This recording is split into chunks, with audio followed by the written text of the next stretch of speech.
অঙ্গাঙ্গীভাৱে সম্পৃক্ত হৈ থাকে আৰু সেই নাম নামি থকাৰ নিৰ্দিষ্ট ঠিকনাৰ কথা মহাপুৰুষ মাধৱদেৱে এইদৰে কৈছে, মাধৱৰ নাম বৎসপ্ৰায় ভৈল ভক্তে তাংকলয়া জান্ত বেদৰ ঈশ্বৰ হৰিধেনু যেন তাৰ পাছে পাছে ধান্ত।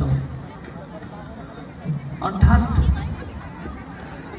যদি ভগৱন্তৰ নাম ধ্বনি উত্থাপিত হয়, তাতেই বেদৰ ধেনুস্বৰূপ ঈশ্বৰ আহি অৱস্থান গ্ৰহণ কৰে। মহাপুৰুষ শ্ৰীমন্ত শংকৰদেৱে আৰু তেৰাৰ অনুগামী সন্তসকলে অসমত যি নামঘৰ জন্ম দিলে, এই নামঘৰতেই ভকতসকলে যি সামূহিকভাৱে নামৰ ধ্বনি উত্থাপিত কৰে, তাতেই ভগৱন্ত পুৰুষে অৱস্থান গ্ৰহণ কৰে বুলি নিৰ্দিষ্টভাৱে মহাপুৰুষজনাই সেই ভাষাৰ যোগেদি কৈ থৈ গৈছে। এই নাম ল'লে আমাৰ